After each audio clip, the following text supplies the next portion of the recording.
This is a Hope 1032 podcast.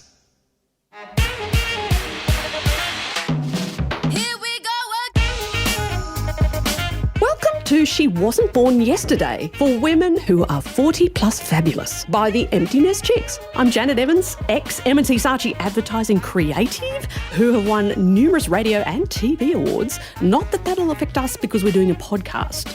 And I'm Dr. Amelia Haines, who has been a medical doctor for 30 years and specialising in sexual health and mental health and relationships, and I'm generally a very useful human being. Well, we'll find out about that, but we are here to work together. People tell me on good authority that I am. Really? Yes, well, they never say that to me, so I think we're the perfect hosts for She Wasn't Born Yesterday.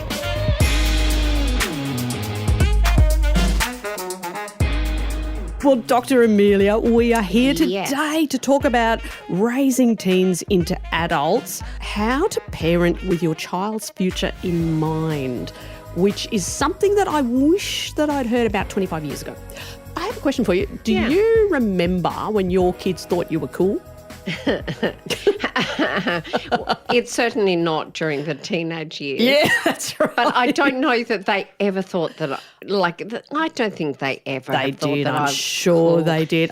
I'm sure they thought that you knew everything and that you were fabulous and that they hung on every word and they wanted to be with you. No, but I do like teenagers. You see, this is my thing. I know that teenagers are a little bit scary for a lot of people. Yes. But I have to say I enjoyed mine. Yeah, well, I think it's the they didn't talk. They didn't talk. They couldn't get a word in edgeways. Yeah. But I like teenagers. Well, see, I think that's really interesting because I think you're either personally, I think I found it much easier to have a little kid than I did a teenager because I think you've got to make that change with them. You've got to grow with them, haven't you?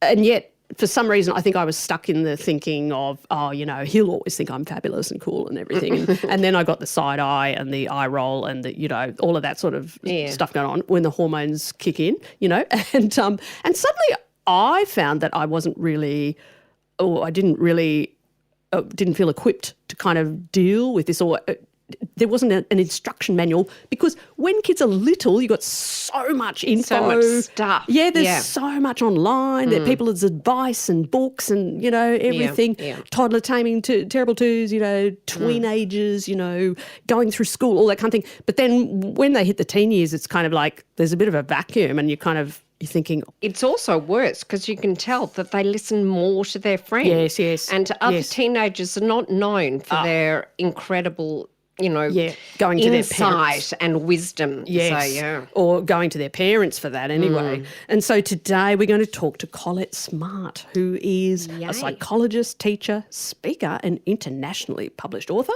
with over 25 years' experience working in private and public schools as well as in private practice. So we think you probably know what you're talking about when you talk about raising teens. Welcome, Collette.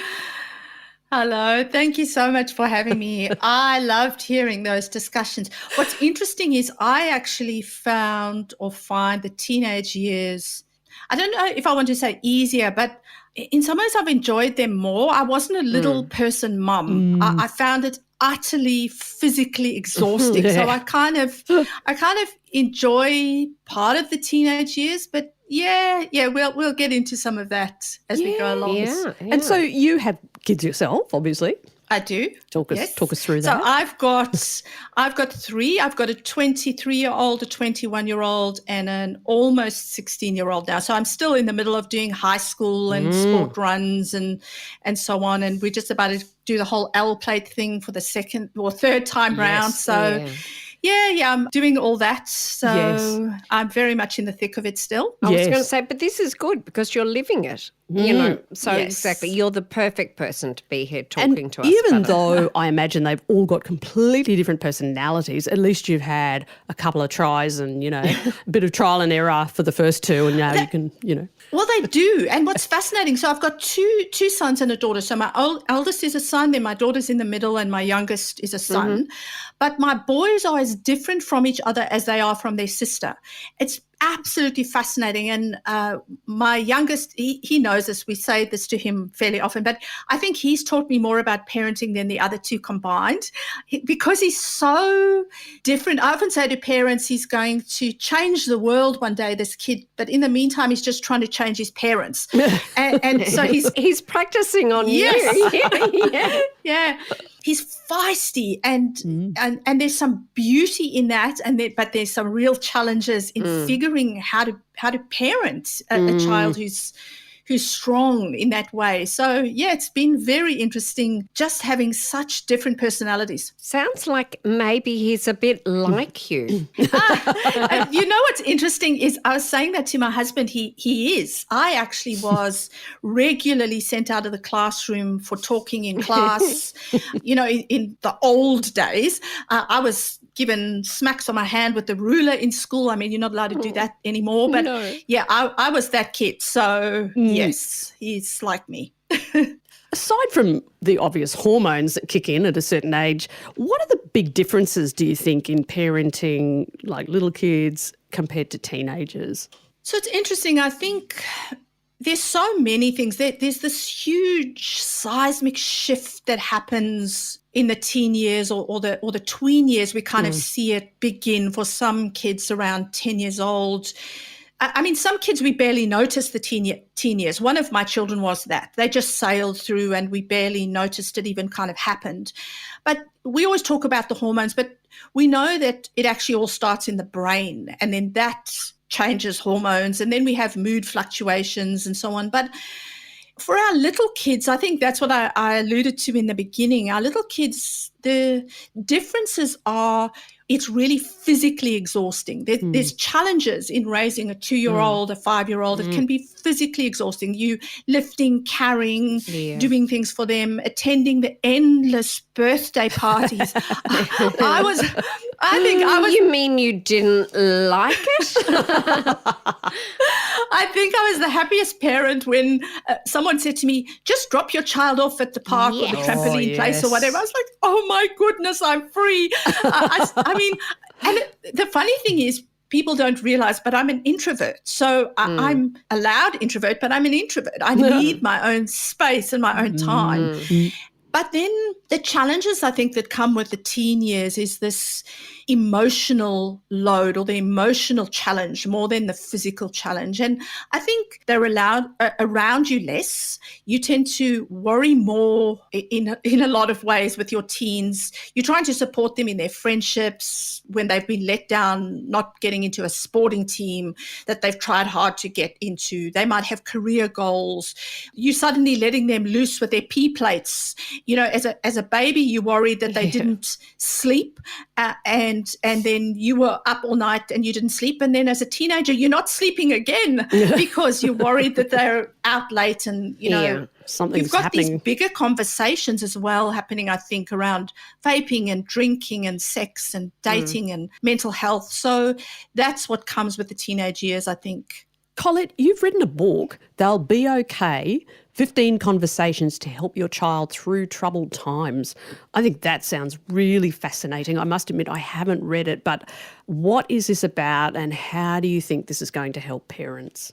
The reason I wrote this book was I realized that something you also mentioned earlier, there's a lot of information, or there always was a lot of books, what to expect when you're expecting and so on. How do we parent a toddler? How do we do potty training? Food issues and so on. And then there just wasn't a whole lot on raising older kids. And parents, you know, as much as I didn't love the birthday parties, when you are in birthday parties or mothers groups, you have the other parents to talk to and say, oh my goodness, I haven't slept for a week. And people can say, oh yeah, me too. And this is what I tried. I find in a lot of places I go, teenage parents are quite isolated and quite alone or lonely. They are. And so they feel like they're alone because, and there can be shame in parenting your teen when they don't do the things you thought you brought them up to do. Or you're not sure how to broach a tricky topic. And so I wrote this book because I wanted parents to be able to dip in and out of the chapters at any time. You don't have to read it wall to wall. You just kind of pick up something to tackle some of those more tricky topics around friendships or pornography or relationships or body image. Yeah. And they've got conversation starters for this is what you could try, this is what you could do at different ages and stages with your child. I feel like the body image one is really interesting. I mean, they're all really hot topics at the moment, aren't they? But body image, because of social media, the rise of that over the past probably 20 years, which is when our kids were growing up, is such a big thing. And how do you have a conversation about that? I think it's a lot about, we've got to unlearn some of the unhealthy messages we had about bodies and dieting ourselves, particularly as women. Women over 40, we had a very unhealthy relationship with our bodies. And we bought into this whole idea, in the media about a certain type of body that was the perfect body, and we had to starve ourselves or exercise ourselves by punishing our bodies. And some of that is really just talking to our kids about the unhealthy messages we got, using lots of opportunities in things that come online, on movies, in song lyrics. And it's not that, I always say to parents, it's not like your teen is going to say to you, "Oh, Mum, thank you for that wise conversation we just had." I doubt that very much. But no, but we need to really recognize that they are listening. They know that their friends are tuning into the same broken sources as they are. They know that. So they actually are open to conversations with their parents. They won't tell you that they love the conversation or they're open to it. And it's repeated conversations at little opportune moments, even if they say to you, "Oh, Mom, that's just ridiculous," or "Don't be so cringe." That is just that's a word classic that's one. flying around. So cringe, Mum. Yeah. Yes. That's excellent. But we need to know that they are listening when we talk about that, and talk about normalizing body image insecurities and calling out unhealthy messages, not just sitting watching it happen online. I do this with my kids, not through the whole movie, definitely not, but I will call out something that I see unhealthy. And the inevitable answer will be, "Can you just stop analyzing every movie?" And I'm like, "Yeah, sorry, but I'm not really sorry." Because they need to know that I hear or I see something that's inaccurate. And research tells us that it is actually helpful to our kids, because they are bombarded 7 days a week, 24 hours a day with unhealthy messages, more than we were. Do you think so? Is that just because there is more media around and it's more that is diverse? why. Like TikTok, all that sort of thing. But so I mean, we had the magazines and so on, but then by the time you got to the end of the magazine, you had to wait till the next month to buy one. And TV, well, in South Africa where I was, TV only started at 7 p.m. at night. There was there was just the test pattern all afternoon, so we didn't even get day TV. Very educational. So That's good. That's a good social experiment. We should bring that in. Bring back the test pattern. But I think part of the problem too is that teenagers just seem to clam up when they hit a certain age. Like, remember that in Little Miss Sunshine, that movie, the oldest son didn't speak to anyone for a year. And he is just write notes, and, which is like the over-the-top version. But I feel like that's tricky. That's really tricky for parents, because you don't know what your kid's thinking, and they don't tell you. And, stop talking to you. And they might be talking to their friends, but they don't talk to you. So it's hard to know how to kind of support them in some ways. So it's interesting. You just touched on something there where you said he used to write letters or notes. Yeah. And my answer to parents is, your kids are always communicating with you. Always. Even if it's not with words, there's other ways. And you know your child best. It's so important to look for communication in their behaviors, the way they they might be acting really differently to how they have before. So my 3 children, I've had to try and be attuned. I sometimes miss it, but try and be attuned to the way they communicate. One of my children is more of an introvert, so it's quite normal for them to be in their room a lot more and have downtime. If one of my other 2 did that more often, that should raise alarm bells for me. But even my introvert, if they are not coming out at healthy periods of time, they're more withdrawn than usual, they're not doing things with their friends they usually do, or sport or activities. Even things like, we always think of tearfulness as showing something's up, but it's actually anger outbursts that even show us, all right, something's going on here, or real secrecy more than teen privacy. I think we need to recognize that they're communicating, and then give them permission to talk to us. And don't stop giving permission. Be there. Ask them, if you don't feel like talking today, is there a time tonight or tomorrow you might want to talk? A lot of teens begin to open up at midnight when we think it's time to go to bed, or when they come home from somewhere. Yeah. That's the time I say to parents, have the hot chocolate ready, act like you're just cleaning the kitchen, and things come out then. I just happened to be cleaning the kitchen. Exactly right. At midnight. 5 to midnight. If our kids are really not wanting to talk with us, I say to parents, talk to your children about their 3 safe adults. Who are the 3 safe people in your life? And if they can't give you an answer straight away, say to them, I'd love you to think about that, and I'm going to ask you again in a little while. So I'm not going to not let you answer me. You don't have to answer right away, but I'm going to ask you. And then they tell you who their 3 safe adults are. And then at times when they are struggling, you say to them, have you spoken to grandma, your youth leader, your older sibling, or whoever it might be, auntie, uncle, someone who's trusted in their lives? Talk to them obviously about what a safe adult looks like, and that they have more than one. That's what also creates safety. But give them permission. Because our young people often clam up with us because they think we're either going to freak out or it's going to be a lecture. Yeah. And I am speaking to myself because I need to bite my tongue when sometimes I want to launch into the lecture. And if I have freaked out, apologize, but give them permission to speak to somebody else, because our kids sometimes don't want to upset us. If say there's a family separation happening, they don't want mum to know how in pain they are. And so somebody else is important. So it's really giving our kids permission to have other people to talk to, as long as they're talking. Those words are so confronting, I'm sure, for people, to actually be able to trust other people. Yes, I know. You know, and you might hear who their 3 adults are, and you just need to kind of bite your tongue.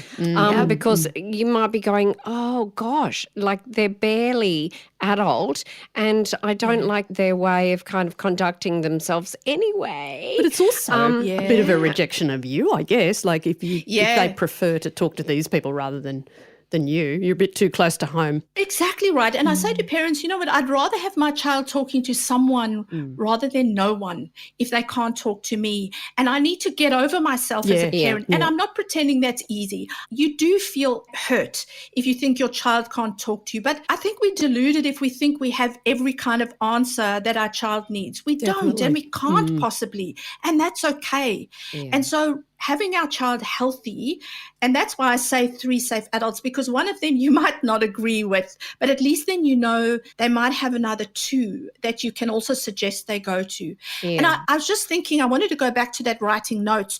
One of my children prefers to actually write or text me, even if we're in the same house. And this almost goes, honestly, this goes almost against what I used to believe. I used to say, well, have conversations with your children, not texting.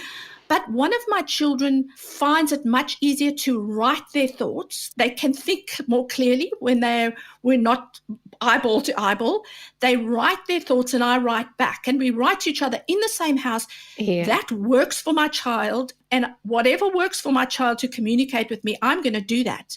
And so I'm not saying that works for everybody, but if your child works for writing to you or texting you and you're still communicating heart to heart, you do what works for that child. Yeah, the communication thing is so important. And if it's written, fantastic, it's still happening. The communication's still happening. Collette, one of the stories I've told before, and I'm happy to put it out there again, is that because actually it puts me in a good light. So let me skite for a second. When I was 16 years old, so prime teenager, and, I was a lovely Christian girl, and I had started going out with my first boyfriend who was 20, who now is a Christian minister. So, a very nice young man, but he was 20 and I was 16. So, okay, Very he was dodgy. a bit older. Very dodgy. No, it's so not dodgy. Anywho, so I went home because I'm a gorgeous person and said to my mother, I had my first kiss. So there we go, 16, first kiss, very nice, thank you very much. And you were telling your mum. And Wow. I told my mum, I know, I was like the perfect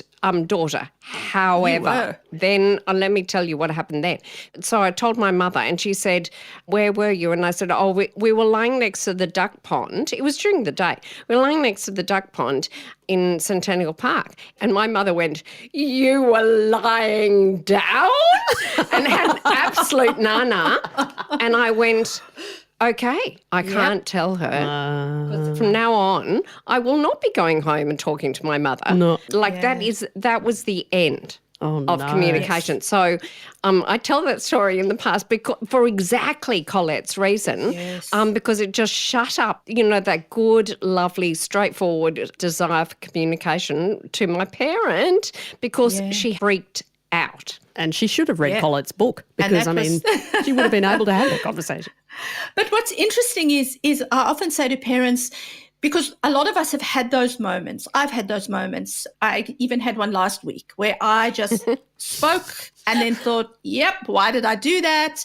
One of my children will quite openly say to me, can you just stop lecturing at me? Can you just listen? But one of my children won't do that. And I realized afterwards I hadn't. And so you go and apologize. So what a mum could have done if they were in the same situation as your mum, go to your child and go, you know what, I didn't handle that very well. I'm really sorry. I'm so grateful you came and told me, and I just went over the top, and thank you for coming and sharing that with me. And, I'm really trying to work on this. And you can even say, I wasn't parented in that the same way. And so I'm trying to learn still to do this well. That really opens up for your child a whole lot of things, learning that you're human, to apologize, that, okay, my mum, I'll give her another go at me coming and chatting to her again. Yeah. No, the apology from the parent, hugely powerful.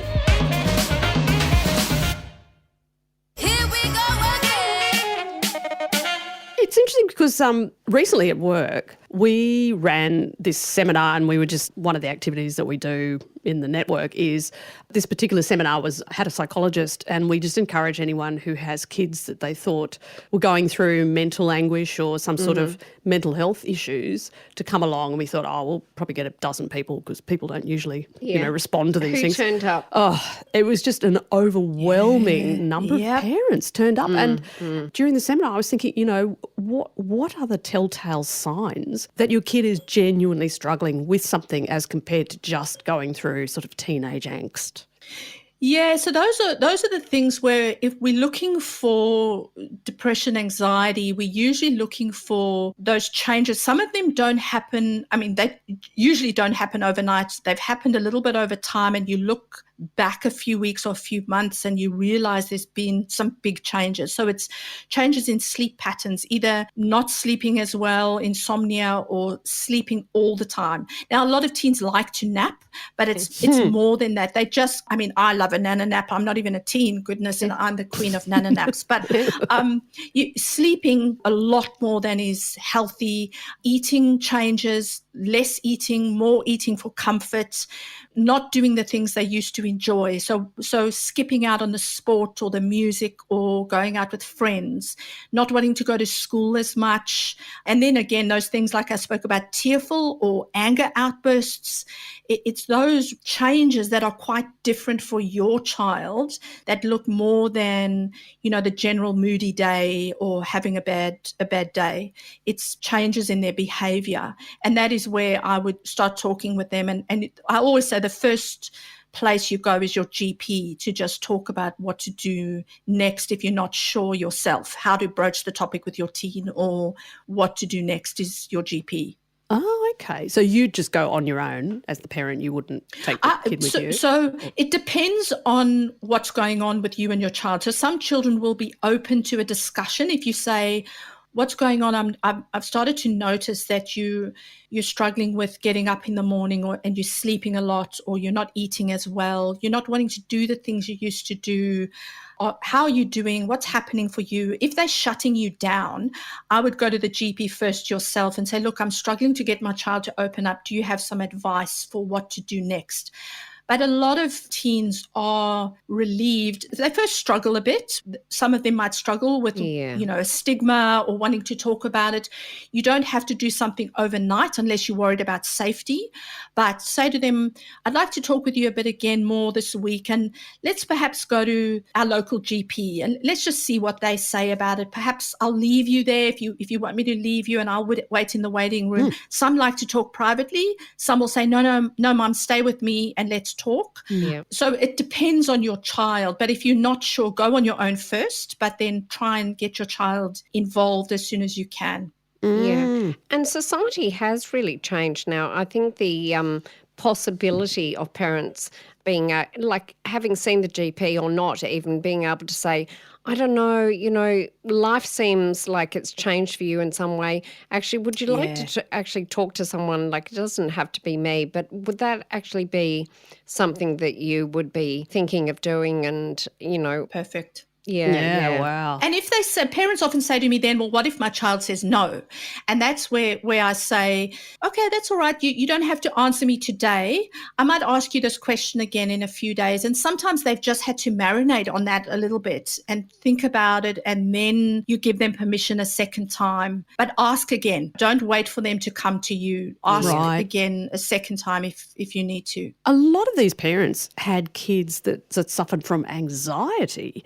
And I just feel like that was something that, well, maybe we did have all of that sort of going on when we were kids and teens. But do you think that there are many, many more things in teens' lives these days that are anxiety provoking? Or is it just something that wasn't recognised? Or now we're allowed to talk about it? What do you think? So it's actually a bit of both. We do know that the data is showing that, they're calling it an epidemic, a mental health epidemic in young people. We know that they are struggling. One of the positives is, as you mentioned, we are allowed to talk about it more. So there would have been a lot of people our age who just everything was stuffed underneath and you never really spoke about your mental health. And so it's only come out in your 40s, 50s, or you might only recognize it now when you look at your child. And I deal with a lot of neurodivergent families, so kids with ADHD, kids on the autism spectrum. Parents are recognizing that in themselves now because they are noticing things in their child and their child's got a diagnosis. And with a lot of neurodivergent people, we see a comorbid or co-occurring is the preferred word, mental health conditions. Anxiety or depression seems to come with that often. So we've got to teach young people to manage that. But it's interesting you talking about all the parents that came, because that is a lot of what I do in my own work when I go in schools. That is the topic that is being asked of me more than any other topic now. Wow. Topics on how to help my children be resilient, particularly if I frame it around mental health, how to help our children with their mental health, with their anxiety, and parents are wanting strategies for that. Yeah. What are some of the strategies that you suggest? So it's a lot of, I talk about resilience, I talk about connections with parents, how to connect with your child on their level. And some of the things are the basics. It's not only this, but really around technology. You asked are there some differences, and absolutely technology is the biggest difference in this generation to our generation. Having the smartphone in their pockets all the time, adults as well, but our kids are growing up with that. And we are absolutely seeing a direct correlation now with technology use and social media use and young people's mental health, particularly girls. That's what the data says. Sometimes I get a little bit iffy when I say girls, because we look at the suicide rates in men and boys, and that's higher than women and girls. And so we know our boys are struggling. They just don't talk about it as much as early. So we do know there's a correlation now with a lot of what they're doing online and their mental health. And so it comes down to boundaries with technology. We're not going to get rid of smartphones and computers. We are not. No. So we have to find ways to work with this, and technology out of bedrooms, setting bedtimes. Sleep is fundamental to our children's mental health. If a child is sleep deprived, they are not resilient. You cannot have an exhausted child be a resilient child. Right. So that affects their relationships. It affects their schoolwork.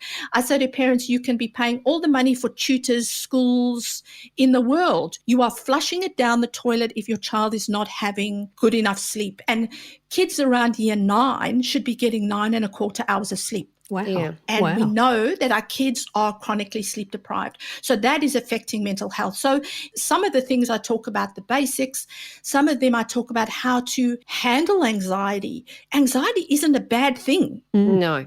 Just because we're anxious doesn't mean we have a mental health condition. Some anxiety is really part of survival, and it's important. So normalizing some of it, but then recognizing and then giving strategies, whether it's breathing strategies or healthy outlet strategies when your child is struggling with anxiety. So there's lots of things I go into, but it's really just parents are needing and wanting strategies for helping their children work with their mental health. I feel like there's just such a lot of pressure on kids, like just the HSC and the, achieving that ATAR and trying to get into tertiary institutions and their future and the brain doesn't actually, when does the brain actually mature? So that 25? Yeah, mid-20s. Right. Mid-20s, right. yeah. Okay. Yeah. So suddenly you get to know your son when they're 25. 25, yeah. I know. That's really interesting because, you're Yes. under all this pressure and you're getting bombarded with things from all sides, from friends and peers and social media and, your school, and you're having to make these big decisions and you feel like it's life-changing, and then there's relationships and Collette, just hearing Janet talking like that, which is so true, what she's saying there is just so true. It makes me think that actually part of teenagers' problems are us. Like are the adults. Oh, for sure. Who surround them. Amen. Yeah. Expectations. Exactly. Like it really does behove us to look at how the pressures that we're just very subtly bringing into the recipe. Well, that's true, actually, because, especially with careers and that sort of thing, or even achieving at sports or anything like that, Yes. you kind of can't help but impose your own That's desires. why the name of your book is so genius, frankly, Collette. Yeah. Because I just think so many parents need to realise, actually, everyone take a chill pill. You want to get your teenagers through the teenage years safely, and they can always scoop it up and actually decide that, yes, they do want to go to university when they're 23. It's okay. If their brain comes online. Everyone, just take a chill pill. Yeah. I think we are under pressure as parents. Yes. I hate to admit it, but we do feel like we're judged on how good we are or how successful we are, depending on how successful our kids Actually, to be perfectly honest, we are judged. You're actually right. We should ignore those voices, but those voices are there. Very loud. Actually going, oh, did you hear when we that? go to dinner parties. Yes, exactly. yeah. Exactly. We go to dinner parties. What's the question we ask? What school is your child in? Yeah. What are they doing What are now they at doing? university? Yeah. And I want to challenge myself to find different questions questions to ask people about their children rather than their children's achievements in life, because it's judgy. It is. It's judgy. Actually, we're about to talk to someone else this afternoon, and she very famously at a reunion, and we're both doctors, so it was a doctor reunion, and someone our age, kind of Collette, the same as you, was saying, oh, yes, my child at, uni is the head of the SRC or, something fabulous. Yeah. And this friend that we're going to talk to later said, well, my daughter, she's actually president of the Taylor Swift Society. So, we do it to one another and it trickles down to our children. Yeah. So we've got to watch how we speak. Yeah. Actually, it's interesting because I've got a friend who's a professional, and one of her kids is super smart and is going to do this medical degree and all that sort of thing at Sydney Uni and, top of the line scores. But her son is just like, he just wants to go to TAFE, and he's actually just a nurse's kind of, he wheels trolleys around the hospital and all that sort of stuff. He got a job there and he's super happy. And she admitted to me that it was a little bit of a hard thing for her to reconcile, because she was sort of expecting both of her kids to be these super intellectuals, because both she and her husband are high profile professionals, but it just didn't work out that way. And she said that was a real learning curve for her. And parents are the worst. Yeah, Collette, parents are the worst. Yeah, well, it's funny because you touching on some of the research by McCrindle research, where they really talk about, how this generation is, I always talk about them, they get a bad rap, but really they're not less mature than we were. We were also immature, but really they are more entrepreneurial. They want to give their time more. They value relationships and community at work more than money. And that is a good thing. It's a beautiful thing. Yeah. I'm not saying, that our children should live in our house until they're 40 and not pay rent.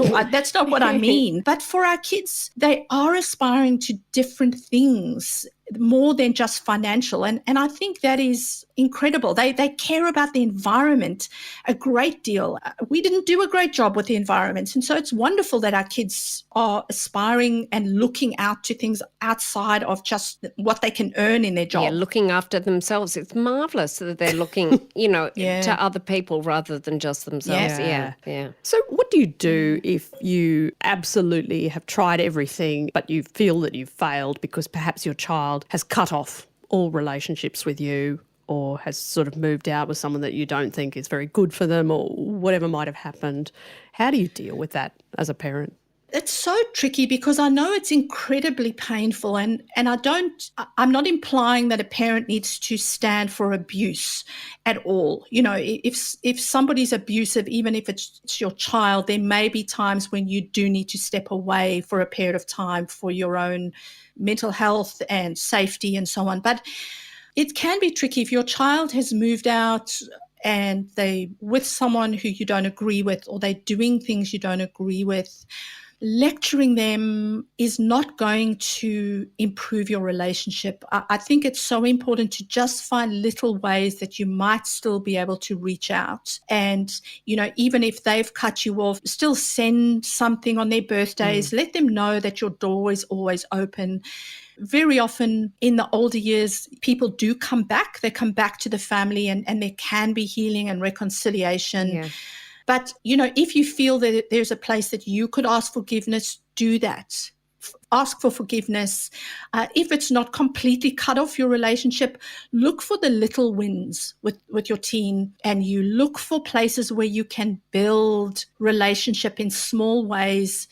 Try to not always have the conflict and always have the confrontation, because if that continually wears at your relationship, you need to be finding ways where you can find little wins that can build your relationship with them. And then I think get outside support for yourself. It's so important to, when you want to vent, don't vent at your child. Find another adult you can vent to. Your partner. Or a professional. Find a professional where you can get support for what to do yourself that you can grow and learn on your own while you're waiting for that relationship to repair. So you can be more of your best self in the way you deal with your child. Yeah. Obviously, there's no one size fits all for how to raise well-adjusted teens.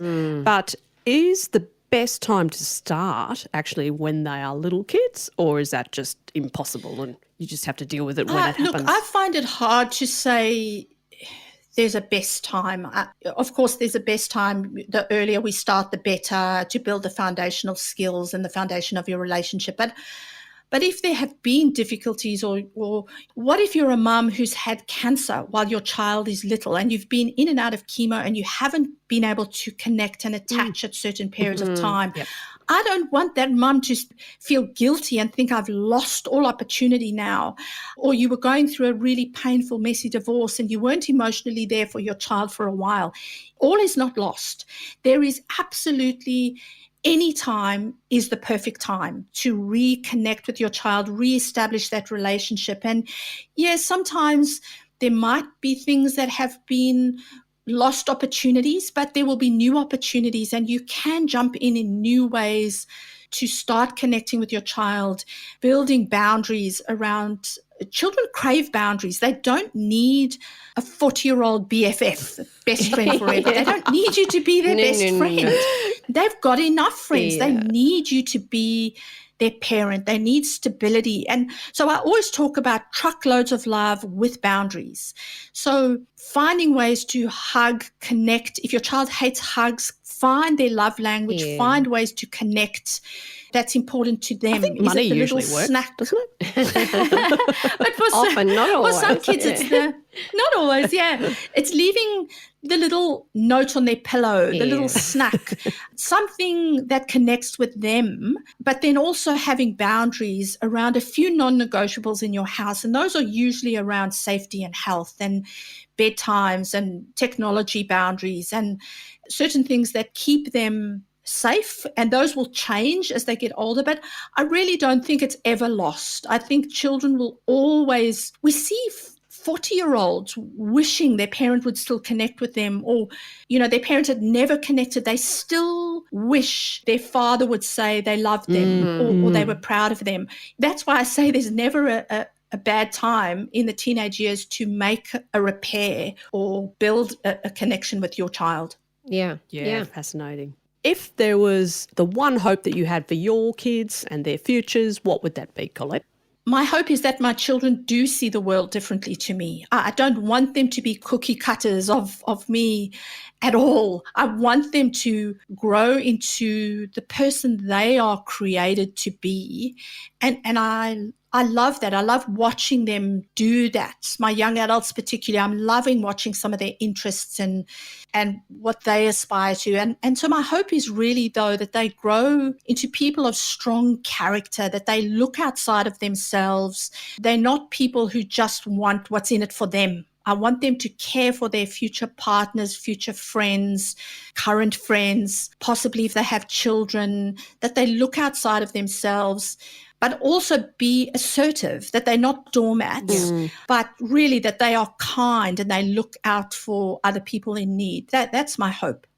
Thank you. Well, that's amazing, Collette. I think that's been incredibly helpful. Raising teens. I think we covered a lot of things. We covered a lot of turf there, and it's been amazing. It's such a revelation. I just wish that we'd had this chat 20 years ago. Yeah. I should say that the reason why I started my podcast was because I also know I'm not all things for all people. And so I've also got a bunch of experts who come on. How appropriately humble of you. Yes. No, but I wanted people to have experts in their pockets, parents, literally. And I think that's what you're doing with yours, is trying to have different voices, because not everybody can have the right message at the right time where you're at. Exactly. And so, there are a lot of people out there who've got amazing advice, and I think that's why the world of podcasting is so fascinating today. It is. Well, we've certainly loved having you on ours, Collette. Yes, and we thank hope you we ever so much. Speak to you again. Thank you. I would love to be back. Thanks for having me.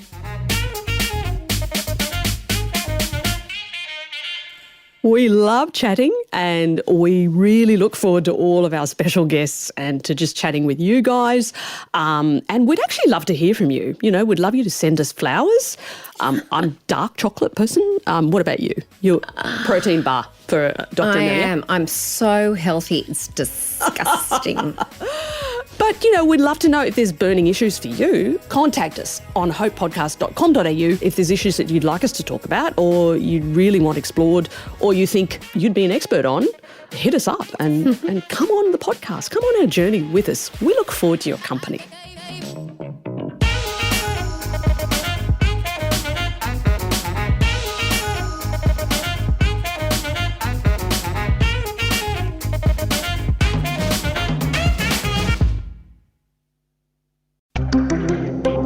Hope 1032. Thanks for listening.